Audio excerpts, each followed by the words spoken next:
Je vais perdre des millions !» cria le millionnaire désespéré. Mais la femme de ménage avait la réponse. Sébastien Lavallée n'avait jamais imaginé qu'il perdrait tout à cause d'une enveloppe oubliée dans un tiroir. À 32 ans, il dirigeait l'un des plus grands groupes hôteliers de France. Ses hôtels disséminés à Paris, Nice et Lyon étaient synonymes de luxe et d'élégance. Mais en ce matin froid d'octobre, assis dans son bureau sur l'avenue des Champs-Élysées, Sébastien tenait entre ses mains un document qui pourrait détruire tout ce qu'il avait construit. La lettre provenait d'un cabinet d'avocats allemands. Son contenu était dévastateur. La famille Weber contestait la vente du terrain où se trouvait son hôtel le plus lucratif, le Grand Lavallée à Nice. Ils affirmaient que la transaction, réalisée il y a 10 ans par son père, était frauduleuse. S'il parvenait à le prouver devant un tribunal, Sébastien perdrait non seulement l'hôtel, mais serait également contraint de payer une indemnisation colossale qui le mènerait à la faillite. Sébastien passa la main dans ses cheveux bruns et soupira profondément. Son père, Henri Lavallée, était décédé il y a 2 ans, emportant avec lui tous les secrets de ses affaires. Désormais, les fantômes du passé revenaient le hanter. Le téléphone sonna. C'était son avocat, M. Collin. « Sébastien, j'ai reçu une copie de la même lettre, » dit Collin d'une voix tendue. « Il faut absolument retrouver les documents originaux de la transaction. Sans eux, notre défense sera très fragile. »« J'ai déjà fouillé tous les dossiers du bureau, » répondit Sébastien. « Il n'y a rien. C'est comme si les documents avaient disparu. Et la maison de ton père, as-tu vérifié là-bas » Sébastien hésita. La maison d'Henri à Neuilly-sur-Seine était fermée depuis sa mort. Sébastien évitait de s'y rendre, car l'endroit ravivait des souvenirs douloureux de la relation distante qu'il avait toujours entretenue avec son père. « Je vais vérifier aujourd'hui, » promit-il. L'après-midi, Sébastien se rendit à la maison. La demeure de pierre claire, avec ses hautes fenêtres et son jardin bien entretenu, semblait hantée par les souvenirs. Il ouvrit la lourde porte et sentit l'odeur des vieux meubles et de la poussière. Il passa des heures à fouiller le bureau d'Henri, mais ne trouva rien d'autre que de vieilles photos et des livres poussiéreux. Il était sur le point d'abandonner lorsqu'il entendit un bruit venant de l'étage. Sébastien monta les escaliers lentement. Dans le couloir, il vit une lumière allumée dans la chambre principale. En s'approchant, il découvrit une femme d'environ 28 ans, les cheveux blonds attachés en chignon, portant un uniforme simple de ménage. Elle était agenouillée sur le sol, organisant des papiers éparpillés autour d'une vieille commode. « Pardon, monsieur, » dit-elle en se relevant rapidement. « Je m'appelle Noémie Delarue. Je travaille pour l'entreprise de ménage qui s'occupe de la maison. Je ne savais pas que vous viendriez aujourd'hui. »« Ce n'est pas grave, » répondit Sébastien en observant les papiers au sol. « Que s'est-il passé ici ?» Le tiroir de la commode était bloqué. Quand j'ai réussi à l'ouvrir, tous ces documents sont tombés.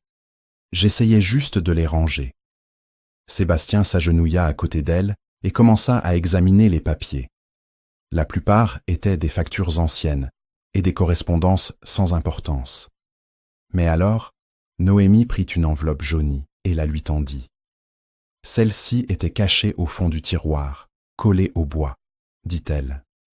Sébastien ouvrit l'enveloppe d'une main tremblante. À l'intérieur, il trouva exactement ce qu'il cherchait, les documents originaux de l'achat du terrain à Nice, avec toutes les signatures et tampons nécessaires. Mais il y avait autre chose, une lettre manuscrite de son père, adressée à lui. « Mon cher Sébastien, si tu lis ceci, c'est que quelque chose a mal tourné avec les affaires à Nice. J'ai caché ces documents ici, car je savais qu'un jour tu en aurais besoin. Il y a des choses concernant cette transaction que je ne t'ai jamais racontées. » Le cœur de Sébastien s'accéléra. Mais avant qu'il ne puisse continuer à lire, Noémie toucha doucement son bras. « Monsieur Lavallée, vous allez bien.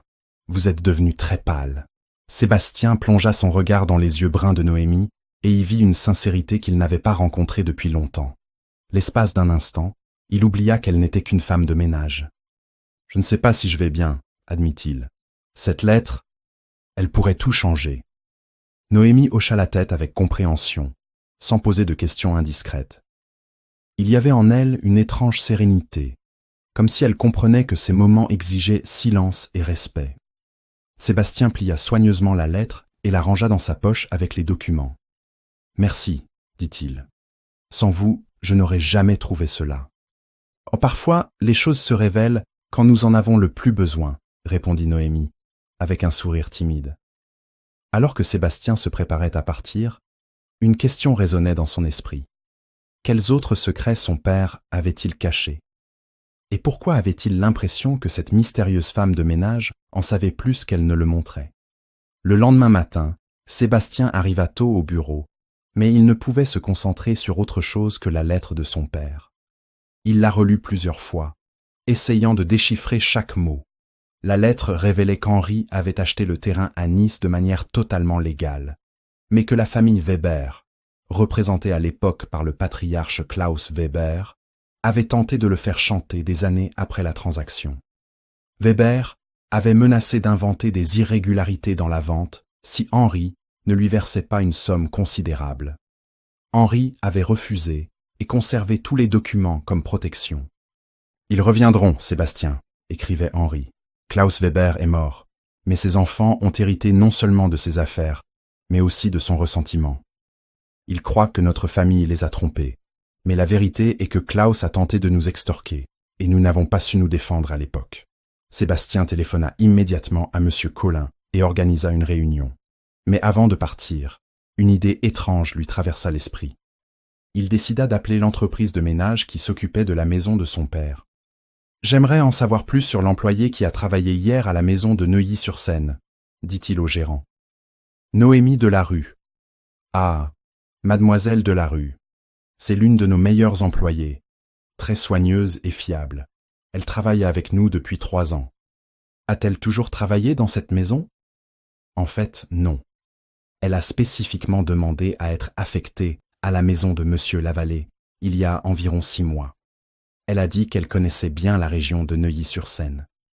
Cette information intrigua encore plus Sébastien.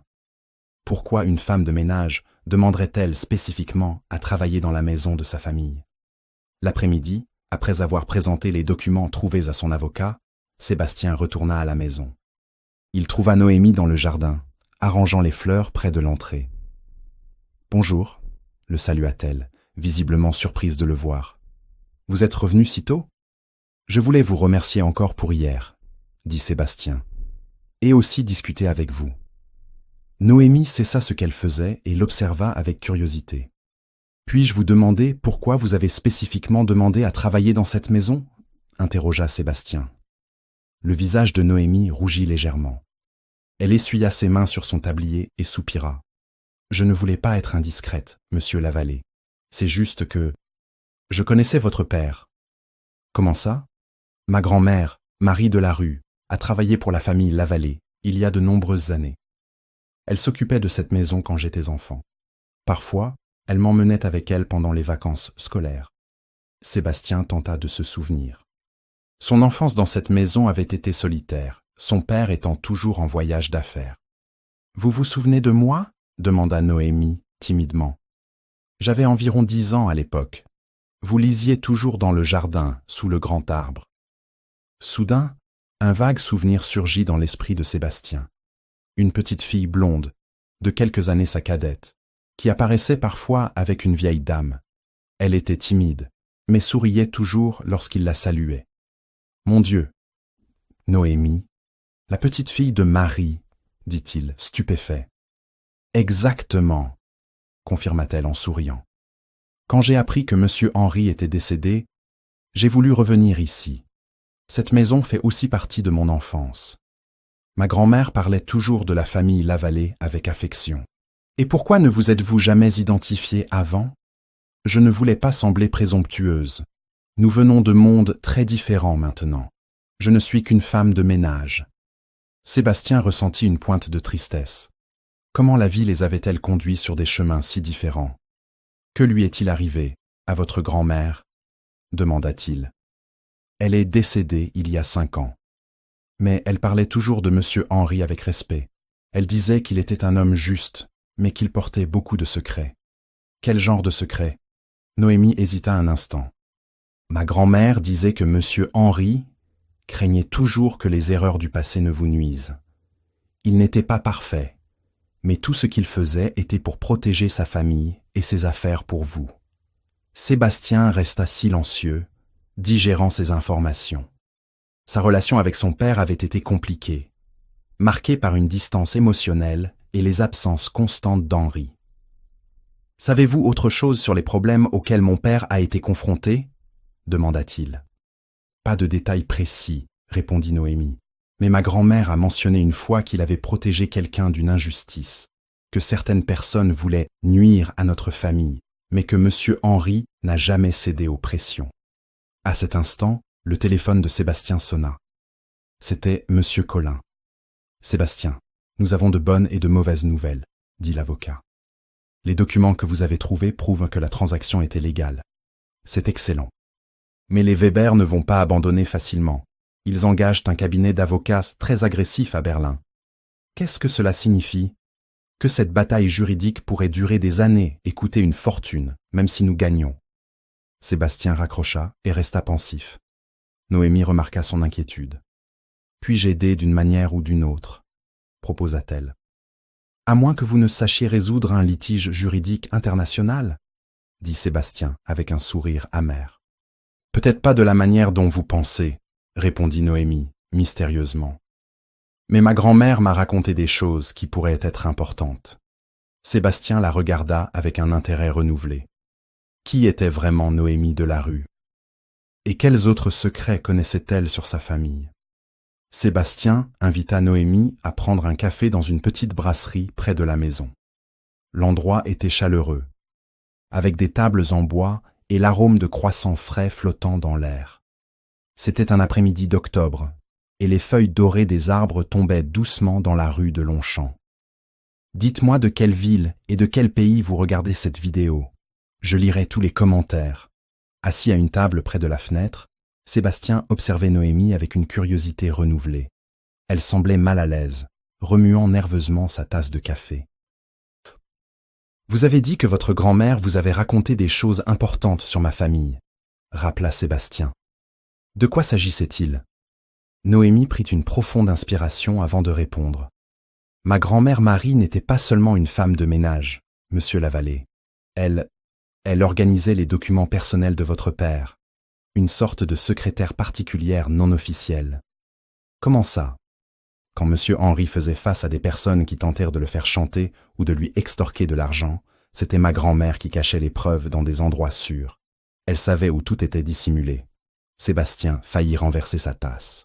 « Vous voulez dire que votre grand-mère était la gardienne des secrets de mon père ?» En quelque sorte, oui. Il lui faisait entièrement confiance. Et avant de mourir, elle m'a indiqué où étaient de cachés d'autres documents importants. Quels autres documents? Noémie regarda autour d'elle, comme pour s'assurer que personne n'écoutait. Des lettres, des contrats, des enregistrements. Ma grand-mère disait que si un jour vous deviez vous défendre contre des accusations injustes, je devais vous aider. Et pourquoi ne m'en avez-vous pas parlé hier? Parce que je devais être sûre du genre d'homme que vous êtes, admit-elle. Ma grand-mère disait toujours que certaines personnes changent quand elles héritent du pouvoir et de l'argent. Elle voulait que je n'aide que si vous méritiez la confiance de votre père. Sébastien resta silencieux un instant, assimilant ces révélations. « Et quelle est votre conclusion sur moi ?»« Que vous êtes différent de ce que j'attendais, » répondit Noémie avec sincérité. « Plus humain, plus perdu. » « Perdu ? Oui, vous semblez porter un poids immense. Comme si vous ne connaissiez pas vraiment l'homme qu'était votre père. » Sébastien hocha la tête. C'était exactement ce qu'il ressentait. Où sont ces autres documents? Dans l'appartement de ma grand-mère, à Montmartre. Elle m'a tout laissé, mais avec des instructions précises. Je ne devais révéler leur cachette que si la famille Lavallée était en danger réel. Et maintenant, c'est le cas? D'après ce que j'ai entendu de votre conversation téléphonique aujourd'hui, oui. Sébastien régla les cafés et ils se dirigèrent vers l'appartement de Marie. C'était un vieil immeuble dans la rue Le Pic, avec des escaliers étroits et des rampes en fer forgé. L'appartement était petit mais chaleureux, avec des meubles anciens et des photos en noir et blanc sur les murs. Noémie le conduisit jusqu'à une armoire dans la chambre. Elle déplaça une planche branlante au fond et révéla un compartiment secret.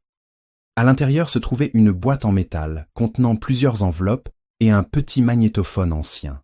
« Ma grand-mère a enregistré un message pour vous », dit Noémie en insérant une cassette dans l'appareil. La voix rauque et chaleureuse de Marie Delarue résonna dans la pièce. « Monsieur Sébastien, si vous écoutez ceci, c'est que vous devez connaître la vérité sur votre père. Henri Lavallée était un homme bon qui n'a commis qu'une seule erreur, protéger trop ceux qui l'aimaient. Quand les Weber ont tenté de le faire chanter, il aurait pu les dénoncer à la police. Mais Klaus Weber était marié à la sœur de votre mère, Isabelle. Henri ne voulait pas détruire la famille pour de l'argent. » Sébastien regarda Noémie, choqué. « Klaus Weber était mon oncle ?» L'enregistrement se poursuivit. Isabelle est morte, sans savoir les chantages de son mari. Mais Klaus a continué à menacer Henri pendant des années. Dans ces boîtes se trouvent les preuves de toutes les tentatives d'extorsion, y compris des enregistrements téléphoniques et des lettres manuscrites de Klaus Weber lui-même. Sébastien ouvrit les enveloppes d'une main tremblante. Il y avait des dizaines de documents prouvant que Klaus Weber avait tenté de faire chanter Henri à plusieurs reprises au fil des ans. Les preuves étaient irréfutables. « Pourquoi mon père n'a-t-il jamais utilisé ces preuves contre lui ?» demanda Sébastien. « Par amour pour votre mère », répondit doucement Noémie. « Et parce qu'il pensait que les enfants de Weber ne connaissaient pas la vérité. Mais il semble qu'ils aient hérité non seulement des affaires, mais aussi des mensonges de leur père. » Sébastien s'assit sur une chaise ancienne, essayant d'absorber tout ce qu'il venait de découvrir. Sa mère avait un frère dont il ignorait l'existence. Ce frère avait passé des années à tenter d'extorquer son père. Et maintenant, les fils de cet homme faisaient la même chose avec lui. « Que dois-je faire avec tout cela ?» murmura-t-il. « Ce que votre cœur vous dit, » répondit Noémie. « Mais rappelez-vous que la vérité trouve toujours un moyen de se révéler. » À cet instant, Sébastien comprit que Noémie n'était pas juste une femme de ménage qu'il avait retrouvée par hasard. Elle était la gardienne d'un héritage dont il ignorait l'existence. Et peut-être, juste peut-être, était-elle aussi la clé d'un avenir qu'il ne parvenait pas encore à imaginer. Sébastien passa toute la nuit à étudier les documents trouvés dans l'appartement de Marie. Chaque papier qu'il lisait révélait une nouvelle facette de la personnalité de son père. Henri n'était pas seulement l'homme d'affaires distant qu'il avait connu, mais un homme qui avait sacrifié sa tranquillité pour protéger la mémoire de sa femme défunte. Le lendemain matin, Sébastien téléphona à M. Collin et demanda à organiser une réunion avec les représentants de la famille Weber. Mais avant de prendre une décision juridique, il voulait faire quelque chose qu'il n'avait jamais fait, parler honnêtement de ses sentiments avec quelqu'un. Il retrouva Noémie à la maison, comme d'habitude. Elle était dans la bibliothèque, nettoyant soigneusement les vieux livres d'Henri. « Comment arrivez-vous à travailler ici tous les jours ?» demanda Sébastien. « N'est-ce pas étrange de se trouver dans un lieu qui a fait partie de votre enfance ? » « En fait, cela m'apporte de la paix, » répondit-elle, sans cesser de nettoyer. « Cette maison garde de bons souvenirs. Ma grand-mère était heureuse ici, et cela me rendait heureuse aussi. Et maintenant, êtes-vous heureuse dans votre vie ?» La question surprit Noémie. Elle s'arrêta et le regarda directement. « C'est une question très personnelle pour un patron à poser à son employé, » dit-elle, mais sans hostilité. « Pardon, vous avez raison, c'est juste que, après hier, je ne peux plus vous voir seulement comme une employée. » « Comment me voyez-vous alors ?» Sébastien hésita. La vérité était qu'il ne pouvait s'empêcher de penser à elle depuis qu'ils s'étaient retrouvés. Comme quelqu'un qui m'a aidé à comprendre des choses sur moi-même et sur ma famille que je n'aurais jamais découvertes seule. Noémie sourit timidement.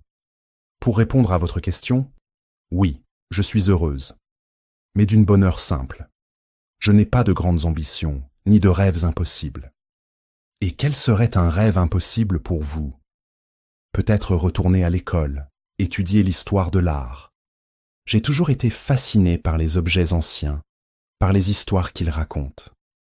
Sébastien regarda autour de lui dans la bibliothèque, remplie de livres et d'antiquités précieuses. Pourquoi serait-ce impossible ? Parce que les gens comme moi ne retournent pas à l'université à 28 ans. Nous avons des factures à payer et des responsabilités. Et si quelqu'un vous offrait cette opportunité ? Noémie le regarda avec méfiance. Monsieur Lavallée, j'espère que vous ne m'offrez pas la charité par gratitude pour ce qui s'est passé hier. Ce n'est pas de la charité, dit Sébastien sincèrement. C'est de la reconnaissance. Vous m'avez donné quelque chose de bien plus précieux que des documents. Vous m'avez donné une compréhension de l'homme qui était vraiment mon père. Avant que Noémie ne puisse répondre, le téléphone de Sébastien sonna. C'était Monsieur Collin. La réunion était fixée pour cet après-midi, informa l'avocat. Les Weber sont venus de Berlin exprès pour cela. Ils semblent confiants. Parfait, répondit Sébastien. Moi aussi. Après avoir raccroché, Sébastien regarda Noémie. Voulez-vous m'accompagner à la réunion? Moi? Pourquoi? Parce que vous connaissez cette histoire aussi bien que moi maintenant. Et parce que j'aimerais que vous soyez là. Noémie resta silencieuse un instant. Ce ne serait pas approprié. Je ne suis qu'une... S'il vous plaît, arrêtez de dire que vous n'êtes qu'une quelque chose, l'interrompit Sébastien. Vous êtes Noémie Delarue, la femme qui a sauvé l'empire de ma famille. Et j'aimerais que vous soyez à mes côtés quand j'affronterai les Weber. L'après-midi, dans le bureau de Monsieur Collin, rue Saint-Honoré, Sébastien se retrouva face à face avec Thomas et Martin Weber, les fils de Klaus. C'étaient des hommes d'âge moyen, impeccablement vêtus, avec des expressions arrogantes. « Monsieur Lavallée, dit Thomas, l'aîné. Nous espérons que vous êtes venu discuter d'une compensation juste pour la propriété que votre famille a obtenue de manière douteuse. » En fait, répondit calmement Sébastien, je suis venu pour vous montrer qui était vraiment votre père. Sébastien posa sur la table les enregistrements et les lettres que Klaus Weber avait envoyées à Henri au fil des ans. Le visage des frères Weber blêmit à mesure qu'ils écoutaient les chantages explicites de leur père. « Ce n'est pas possible, » murmura Martin. « Malheureusement, si, » dit Sébastien. « Votre père a passé des années à essayer d'extorquer le mien. La seule raison pour laquelle mon père ne l'a pas dénoncé était par respect pour la mémoire de ma mère, qui était la sœur de votre mère. » Les frères Weber se regardèrent, visiblement ébranlés. « Nous ne savions pas, » dit finalement Thomas. « Notre père nous a toujours dit que la famille Lavallée avait profité de notre famille. Il vous a menti, comme il a menti à beaucoup de gens, » répondit Sébastien. « Mais maintenant, vous connaissez la vérité. » Thomas et Martin restèrent silencieux pendant de longues minutes. Enfin, Thomas se leva. « Monsieur Lavallée, nous vous présentons nos excuses pour le désagrément causé. Nous retirerons immédiatement l'action en justice contre votre entreprise. »« Merci, » dit Sébastien. « Mais il y a une chose de plus. » Les frères le regardèrent avec curiosité. Mon père a gardé ces documents non pas pour se venger, mais pour protéger. Il savait qu'un jour, la vérité devrait être révélée. Je vous suggère de faire la paix avec le passé et d'avancer, comme je compte le faire. Après le départ des Weber, Noémie, qui avait tout observé en silence, s'approcha de Sébastien. « Vous avez été très généreux avec eux, » dit-elle. « J'ai appris de mon père que garder de la rancune est plus destructeur pour celui qui la porte que pour celui qui devrait la recevoir. Et maintenant, que vas-tu faire ?» Sébastien regarda par la fenêtre du bureau, observant le mouvement de la rue. « Maintenant, je vais essayer d'être l'homme que mon père aurait voulu que je sois, et j'espère que vous m'aiderez dans ce voyage. » Noémie sourit, et pour la première fois depuis qu'ils s'étaient retrouvés, Sébastien vit dans ses yeux quelque chose qui ressemblait beaucoup à de l'espoir. 2 semaines plus tard, Sébastien était assis sur la terrasse de la maison, à Neuilly-sur-Seine, observant Noémie s'occuper du jardin. Elle avait accepté sa proposition de quitter son travail de femme de ménage pour devenir la conservatrice personnelle de la collection d'art et d'antiquités de la famille Lavallée. Mais plus encore, elle était devenue sa confidente et il commençait à le réaliser, quelque chose de bien plus important. « Les roses fleurissent à nouveau, » dit Noémie en s'approchant de la terrasse, les mains pleines de terre. « Ma mère adorait ces roses, » se souvint Sébastien. Elle disait qu'elles revenaient toujours, même après les hivers les plus rigoureux. Ma grand-mère Marie m'a raconté cela un jour. Elle disait que votre mère croyait que les belles choses trouvaient toujours un moyen de renaître. Sébastien observa Noémie laver ses mains au robinet du jardin. Ces derniers jours, il avait appris beaucoup sur elle. Il avait découvert qu'elle avait arrêté ses études à 18 ans pour s'occuper de sa grand-mère malade, qu'elle avait occupé divers emplois pour payer les factures, qu'elle lisait des livres d'histoire de l'art à la bibliothèque publique le week-end, et que, malgré les difficultés, elle n'avait jamais perdu sa gentillesse ni son espoir. « Noémie, appela-t-il, puis-je poser une question personnelle ? » « Oui, répondit-elle en essuyant ses mains sur un chiffon. Pourquoi ne vous êtes-vous jamais mariée ? Une femme comme vous. » Noémie rit doucement. Une femme comme moi ? Quelle femme suis-je selon vous ? Intelligente, gentille, belle. N'importe quel homme serait chanceux de vous avoir à ses côtés. Peut-être que j'attendais l'homme idéal, répondit-elle en rougissant légèrement. Et comment sauriez-vous que vous l'avez trouvé ? Ce serait quelqu'un qui me verrait vraiment. Pas seulement ce que je fais ou d'où je viens, mais qui je suis. Sébastien resta silencieux un instant. Ces derniers jours, il avait réalisé qu'il voyait Noémie exactement ainsi. Pas comme la petite fille de l'ancienne employée, ou comme son employée actuelle, mais comme la femme extraordinaire qu'elle était. « Et vous ?» demanda-t-elle. « Pourquoi ne vous êtes-vous jamais marié ? Je n'ai jamais trouvé quelqu'un avec qui j'avais vraiment envie de partager ma vie. J'ai toujours pensé que les femmes s'intéressaient plus à mon argent qu'à moi. Et comment sauriez-vous que vous avez trouvé la femme idéale ? Ce serait quelqu'un qui m'aiderait à devenir une meilleure personne, répondit Sébastien en la regardant directement. Quelqu'un qui m'apprendrait des choses sur moi-même que j'ignorais. À cet instant, ils comprirent tous deux qu'ils ne parlaient d'eux plus de manière hypothétique. Sébastien, dit Noémie, hésitante. Nous venons de mondes très différents. C'était le cas, corrigea-t-il. Mais peut-être est-il temps de créer un nouveau monde, ensemble. Et si ça ne marche pas ? Et si vous le regrettez ? Et si ça marche ? Répondit-il. Et si c'était la meilleure décision que j'ai jamais prise ? Noémie s'approcha de la terrasse. Sébastien descendit les marches pour se tenir devant elle. « Il y a quelque chose que je dois vous dire, » dit-elle, nerveuse. « Quoi donc ? Je me suis toujours souvenue de vous. Même enfant, je pensais que vous étiez le garçon le plus gentil que j'ai jamais rencontré. Vous saluiez toujours poliment et gentiment une petite fille inconnue. Et moi aussi, j'ai quelque chose à vous dire, répondit Sébastien. Depuis que je vous ai retrouvé, je ne peux penser à rien d'autre qu'à vous. Vous m'avez fait redécouvrir qui je suis vraiment. Sébastien prit ses mains dans les siennes. Noémie Delarue, aimeriez-vous sortir avec moi ? Un vrai rendez-vous, pas en tant que patron et employé, mais en tant que Sébastien et Noémie ? Oui, répondit-elle en souriant. J'adorerais. 6 mois plus tard, Sébastien et Noémie marchaient, main dans la main sur le pont des Arts, observant le reflet des lumières de la fin d'après-midi sur la Seine. Noémie était inscrite à la Sorbonne, étudiant l'histoire de l'art, tout en continuant à s'occuper de la collection de la famille Lavallée. Sébastien avait transformé une partie de la maison en un petit musée privé, ouvert au public une fois par mois. « Regrettes-tu quelque chose ?» demanda Noémie. « Seulement d'avoir mis autant de temps à te retrouver, » répondit Sébastien. « Peut-être devions-nous passer par tout cela pour être prêts l'un pour l'autre, » réfléchit-elle. « Tu as raison. Si nous nous étions retrouvés il y a 10 ans, j'aurais probablement été trop arrogant pour voir qui tu es vraiment. Et j'aurais été trop timide pour croire que je méritais ton amour. » Sébastien s'arrêta de marcher et la regarda. « Tu ne mérites pas seulement mon amour, Noémie.